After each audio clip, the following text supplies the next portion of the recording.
မင်္ဂလာပါတီတီတသားမီမီလေးတို့ရေဒီနေ့တော့တီတီကတရုတ်ရိုးရာပုံမြင်လေးတစ်ခုကိုပြောပြပေးမယ်နော်ပုံမြင်လေးကတော့မဲလိမ္မာလေးတစ်ယောက်အကြောင်းပေါ့တခါတော့ကတရုတ်ပြည်ကြီးကရွာတရွာမှာဝမ်ရှောက်ဆိုတဲ့လူကတောင်ပေါ်မှာထင်းခုတ်ပြီးတော့အသက်မွေးဝမ်းကြောင်းပြုတယ်သူငယ်ငယ်လေးကလေးကသူ့မိဘတွေဆုံးသွားခဲ့တယ်သူ့ကိုကျွေးမွေးပြုစုမဲ့သူတယောက်မှမရှိခဲ့ဘူးသူ့ထမင်းသူချက်ရတယ်သူ့အဝတ်ကိုသူဖာထေးရတယ်သူ့ဘဝကအလွန်ဆင်းရဲတာကြောင့်ဝမ်းနည်းဖို့ကောင်းတာပေါ့။တနေ့တော့ဝမ်လျှောက်ကတောင်ပေါ်ကနေပြန်လာတဲ့အခါယာထဲမှာခရုလေးတစ်ကောင်ကိုတွေ့ရတယ်။အခွန်ကလေးကပြောင်ပြောင်လက်လက်နဲ့ချစ်စရာလေး။အဲ့ဒါကြောင့်ဝမ်လျှောက်ကခရုလေးကိုကောက်ယူပြီးအိမ်ထဲမှာအင်တုံလေးနဲ့ထည့်ပြီးမွေးထားလိုက်တယ်။နောက်တစ်နေ့မနက်ထင်းခုတ်သွားမယ်ပြင်တဲ့အခါဝမ်လျှောက်ကခရုလေးကိုနောက်ပြောင်တဲ့သဘောနဲ့ဒီလိုပြောလိုက်တယ်။ခရုလေးရေငါထင်းခုတ်သွားလိုက်အောင်မယ်အိမ်ကိုကြည့်ထားနော်ညနေကျတော့ဝမ်လျှောက်ကထမင်းချက်ဖို့စိတ်ကူးနဲ့အိမ်ကိုပြန်လာခဲ့တယ်ဒါပေမဲ့လည်းမီးဖို့မှာထမင်းအိုးဟင်းအိုးတွေကအစင်သင့်ချက်ပြီးသားဖြစ်နေတာကိုတွေးလိုက်ရလို့အယမ်းအံ့ဩသွားတယ်တယောက်ယောက်လာပြီးထမင်းချက်ထားတယ်ထင်လို့အိမ်နီးနားချင်းတွေကိုမေးကြည့်တယ်သူတို့လည်းသူတို့ကူညီထားတာမဟုတ်ကြောင်းပြန်ပြောကြတယ်ထမင်းဟင်းတွေကိုခုခတ်ပြီးစားကြည့်တဲ့အခါအလွန်အရသာရှိနေတာကိုတွေ့ရတယ်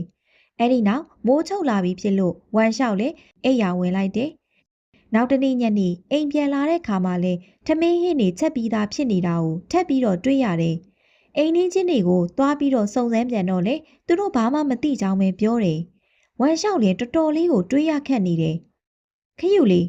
အိမ်မှာမင်းတယောက်ပဲကြံနေခဲ့တာ။ထမင်းဟင်းတွေဘသူလာပြီးချက်ပေးတာလဲ။ငါ့ကိုပြောပြစမ်းပါကွာ။အဲ့လိုမေးလိုက်တယ်။ပြီးတော့ဝမ်လျှောက်ကအိမ်ယာဝင်သွားတယ်။နောက်တနေ့နေထွက်ချိန်မှာတောင်ပေါ်သွားခဲ့နီးဝမ်လျှောက်ကခရုလေးကိုမှာခဲ့ပြန်တယ်ခရုလေးရေငါသွားလိုက်အောင်မယ်အိမ်ကိုကြည့်ထားလိုက်နော်လမ်းမှာသူတွေးမိတယ်ထမင်းကိုဘသူချက်တာလဲဟင်းနေရရောဘသူချက်ပေးတာလဲအဲ့လိုတွေးပေမဲ့လေအဖြေကတော့မထွက်ဘူးနောက်ဆုံးတော့သူ့ရဲ့တိကျင်စိတ်ပြင်းပြလာတဲ့အတွက်အိမ်ပြန်ပြီးစုံစမ်းမှဖြစ်မယ်ဆိုပြီးတော့လမ်းတစ်ဝက်ကနေအိမ်ကိုလှည့်ပြန်လာခဲ့တယ်အိမ်ပရင်းမောက်ပြင်ဘက်မှာဝမ်ရှောင်ပုံးခိုနေပြီးတော့အိမ်ထဲကိုတစိမ့်တစောင်းခိုးကြည့်လိုက်တယ်။ဘာမှမတွေ့ရဘူး။နောက်ဆုံးတော့နေလုံးကြီးကအနောက်ဘက်ကိုဝင်သွားချိန်မှာတော့သူလည်းစိတ်ပြက်စပြုတ်လာတယ်။အဲ့ဒီချိန်မှာမှအခန်းထဲမှာလှုပ်ရှားသံတစ်ခုကိုကြားလိုက်ရတယ်။အလိုနတ်သမီးလေးလိုလှပတဲ့မိန်းမပြိုလေးတူက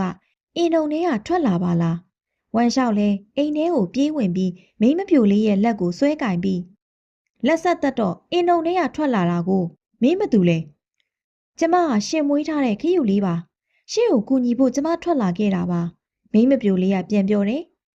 ဒါဖြင့်လေကျုံနဲ့အတူနေပါလားအဲ့လိုဝမ်လျှောက်ကပြောလိုက်တယ်မိမပြိုလေးကလည်းသဘောတူလိုက်တယ်ဒီတဲ့ကတယောက်စနှစ်ယောက်စကနေတရွာလုံးကိုပြန့်သွားတယ်အိမ်နီးချင်းတွေကလည်းထူးဆန်းတဲ့သတင်းကြားလို့မိမပြိုလေးကိုလာကြည့်ကြတယ်မိမပြိုလေးကအလွန်အလုံးလုံးတတ်တယ်ထမင်းဟင်းချက်တာလည်းအလွန်တော်တယ်ရက်ကန်းတွေလည်းရက်တက်တယ်အချုပ်လုံးလည်းအင်မတန်ကျွမ်းကျင်နေဒါကြောင့်မလို့ရွာထဲကလူတွေကမိမပြိုလေးကိုမဲလိန်မာလို့ခေါ်ကြတယ်မဲလိန်မာလေးနဲ့လက်ထပ်ပြီးတဲ့နောက်ဝမ်လျှောက်ရဲ့ဘဝကတဖြည်းဖြည်းနဲ့တာယာဆူပြေးလာခဲ့တယ်မကြခင်မှာပဲဝမ်လျှောက်ကယာကလေးတစ်ခွက်ကိုငှားပြီးတော့ယာလုတ်ကင်စားတောက်တယ်တနေ့တော့မြို့ဝင်ကြီးကဝမ်လျှောက်ရဲ့ယာလုတ်နေတဲ့နေရအနီးကိုမြင်းစည်းလာတဲ့ချိန်မှာမြင်းကိုခဏရက်လိုက်ပြီးဝမ်လျှောက်ကိုမေးလိုက်တယ်မောင်မင်းတနေ့ကိုဘယ်နှကြိမ်လောက်မြေတူးလဲအဲ့လိုမေးလိုက်တော့ဝမ်လျှောက်ကလူရိုးလူအားတယောက်ဖြစ်လို့မဖြေတတ်ပဲငေးကြည့်နေတယ်မြို့ဝင်မင်းကတဲအားတဲ့ကောင်မင်းအဲ့လိုတယော်ပြီးတော့မြင်းကိုဒုံဆိုင်စီးသွားတယ်ဝမ်လျှောက်ကအိမ်ပြန်ရောက်တဲ့အခါသူ့ဇနီးကိုပြန်ပြောပြတယ်အိုးနောက်တစ်ခါမေးလိုက်ရင်ဒီလိုပြန်ဖြေလိုက်ပေါ့မြို့ဝင်မင်းကြီးရောတနေ့ကိုဘယ်နှတိုင်မြင်းစည်းလဲလို့ပြန်မေးလိုက်သူ့ဇနီးကအဲ့လိုသင်ပေးလိုက်တယ်နောက်တစ်နေ့မှာမြို့ဝင်ကြီးရောက်လာပြန်တယ်မနေ့ကအတိုင်းပဲမေးပြန်တယ်ဝမ်လျှောက်ကဇနီးတဲ့တင်ပေးလိုက်တဲ့အတိုင်းပြန်လဲမေးခွန်းထုတ်လိုက်တဲ့အခါမြို့ဝင်ကြီးကအံ့တင်သွားတယ်။ဒီမေးခွန်းမောင်မင်းကိုဘသူတင်ပေးတာလဲ။အဲ့လိုမေးလိုက်တော့ဝမ်လျှောက်ကလည်းကျွန်တော်ရဲ့ဇနီးတဲ့တင်ပေးတာပါလို့ပြန်ပြောလိုက်တယ်။အတော်လေးကိုပါနဲ့တဲ့မိန်းပါပဲ။ကျွန်ုပ်တွေ့ကျင်တယ်။အဲ့ဒီနောက်မြို့ဝင်ကြီးကဝမ်လျှောက်ရဲ့အိမ်ကိုလိုက်လာတယ်။တကားပေါက်မှာရက်နေတဲ့မဲလိန်မာလေးကိုတွေ့တဲ့အခါမြို့ဝင်မင်းကြီးကမင်းကအင်မတန်ပါးရည်နဲ့ရည်ရှိတယ်လို့ကြားရတယ် ကျုပ်မေးခွန်းတစ်ခုမေးချင်တယ်မှန်မှန်ဖြေရမယ်အဲ့ဒီလိုမေးပြီးတော့မြင်းရဲ့ကြောပေါ်မှာတင်ထားတဲ့ခြေနှင်းကွင်းပေါ်ကိုခြေတစ်ဖက်သွင်းပြီးတော့မဲလိမ်မဘက်ကိုလှည့်ပြီးမေးလိုက်တယ်ကဲကျုပ်ကမြင်းပေါ်တက်မလို့လားမြင်းပေါ်ကဆင်းမလို့လားဖြေစမ်းပါအဲ့ဒီခါမဲလိမ်မလည်းတကားပေါင်ကိုခွပြီးရက်လိုက်ပြီးကျွန်တော်မရောအိမ်ထဲကိုဝင်မလို့လားအိမ်ပြင်ကိုထွက်မလို့လားမြို့ဝင်မင်းဖြေကြည့်စမ်းပါအဲ့လိုပြန်မေးလိုက်တယ်မြို့ဝင်မင်းလည်းအိုတိုအန်တန်းဖြစ်ပြီးတုတ်တီးတုတ်ပြားထွက်သွားတယ်ရဲအနှဲငယ်ကြတဲ့အခါမြို့ဝင်မင်းလည်းပညာရှိတစ်ပါးကိုခေါ်ပြီးတော့ရောက်လာတယ်မဲလိမ်မကိုထပ်ပြီးတော့ပညာဆန်းမြန်တယ်မဲမင်းကျွန်တော်မေးခွန်းတစ်ခုမေးမယ်ဟောဒီပညာရှိနဲ့မဲမင်းအတူတူဖြေရမယ်ဒါပေမဲ့ပညာရှိဖြေတဲ့အဖြေနဲ့မဲမင်းဖြေတဲ့အဖြေကမတူရဘူးကဲမေးခွန်းနေစမေးမယ်1မိုးပေါ်ကိုတက်တာဘာလဲ2မြေထဲကိုဆင်းတာဘာလဲ3အရသာဆိုးတာဘာလဲ4အရသာကောင်းတာဘာလဲအဲ့လိုမေးလိုက်တယ်ပြီးတော့ပညာရှိကိုဖြေဖို့ရအတွက်လက်ပြလိုက်တယ်မိုးပေါ်တက်နှက်ခတ်မြေထဲဆင်းရေတွင်းစွန်ပလွန်အစိမ်းမျိုးစိုးသည့်အရသာစွန်ပလွန်အညိုချိုသည့်ပြားပမာဆိုပြီးတော့ပညာရှိကဖြေလိုက်တယ်အဲ့နောက်တော့သူ့အလှည့်ကိုရောက်တဲ့အခါမဲလိမ်မာကရက်ကန်းလက်ခတ်ကိုခက်ရင်းနဲ့ဖြည်းဖြည်းချင်းပြောလိုက်တယ်တိုင်းသူပြည်သားမိုးပေါ်သွားရာစာဆိုးမင်းမြေထဲဆင်းဝမ်းဝသောအခါဘာမှမကောင်းဟောင်းလောင်းဝမ်းဟာတွေ့ရာချိုမြဲအဲ့ဒီလိုဖြေလိုက်တယ်မြို့ဝင်မင်းနဲ့ပညာရှိတို့ကတဦးကိုတဦးကြည့်လိုက်ကြတယ်ခဏကြာတဲ့အခါမြို့ဝင်မင်းကြီးကပြောပြန်တယ်ကဲမေးခွန်းထပ်ပြီးမေးအောင်မယ်ဘယ်သူတွေကအစင်းရဲဆုံးလဲဘယ်သူတွေကအချမ်းသာဆုံးလဲဘယ်အရာကအမဲဆုံးလဲဘယ်အရာကအဖြူဆုံးလဲအဲ့ဒီလိုမေးလိုက်ပြန်တယ်ပညာရှိကအရင်ဦးအောင်လို့ဖြေလိုက်တယ်တိုင်းသူပြည်သားတွေကအချမ်းသာဆုံးပါအဖြူဆုံးကတော့နှင်းငယ်အမဲဆုံးကတော့မှင်ရည်ပါမဲလိမ်မာလေးကလည်းသူ့အလဲရောက်တဲ့အခါခက်ပြက်ပြက်ဖြေလိုက်တယ်စကားပြောရာပါဇက်တာပါသူကသူ့ဆင်းရဲအလုံးလို့ရမှာလက်ဆောင်ပါသူကလူချမ်းသာတထေးနှလုံးအမဲဆုံးသူ့မွဲနှလုံးအဖြူဆုံးဆိုပြီးတော့ပြန်ဖြေလိုက်တယ်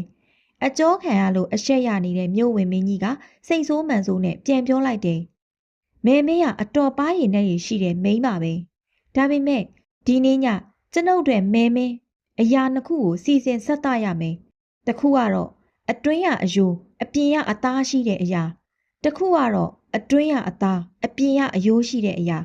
မနှက်ပြန်မနှက်ခင်းအချိန်မှာအဲ့ဒီအရာနှစ်ခုကိုစီစဉ်မပေးနိုင်ရင်မဲမင်းရဲ့ယောက်ျားကိုခေါင်းဖြတ်တက်ပစ်မယ်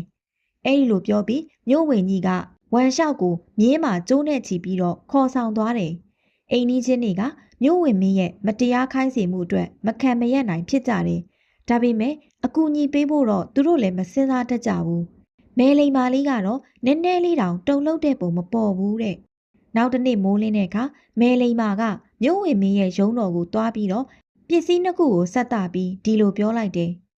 အတွင်းရအယိုးအပြင်ရအသားရှိတဲ့ຢာကအင်မတန်ကျွတ်ပါတယ်အတွင်းရအသားအပြင်ရအယိုးရှိတဲ့အရာကတော့အင်မတန်နှုပါတယ်မဲလိမ်မာဆက်တာလိုက်တဲ့ပစ္စည်းနှစ်ခုကတော့စွန်မလွန်သည့်အညိုတစ်လုံးနဲ့ကြက်ဥတစ်လုံးဖြစ်တယ်မြို့ဝင်မင်းလည်းရှက်ရှက်နဲ့ပဲဝမ်လျှောက်ကိုလွတ်ပေးလိုက်ရတော့တယ်တဲ့အဲ့ဒီချိန်ကစပြီးမြို့ဝင်မင်းကြီးလည်းဝမ်လျှောက်နဲ့မဲလိမ်မာလေးကိုလာပြီးတော့ပညာလည်းမစမ်းရဲတော့သလိုဘယ်တော့မှလည်းလာပြီးတော့အနောက်ရှက်မပေးရဲတော့ဘူးတဲ့ကဲပုံမြင်လေးကတော့ဒီနေရာမှာပြီးဆုံးသွားပါပြီတသားမိမိတို့ရေဒီပုံမြင်လေးကတော့မဲလိမ်မာလေးရဲ့ညံရည်ထက်မြက်ပုံပါးရည်နဲ့ရည်ရှိပုံနဲ့အရာရာကိုအကောင်းဆုံးရင်ဆိုင်ဖြည့်ရှင်းတဲ့ပုံလေးကိုတသားမိမိတို့အတူယူတတ်စေဖို့တီတီကပြောပြပေးခဲ့တာဖြစ်ပါတယ်နော်နောက်နေ့ကျမှတီတီရဲ့နောက်ထပ်ပုံမြင်လေးတစ်ပုဒ်နဲ့တသားမိမိတို့စီကိုပြန်လာခဲ့မယ်နော်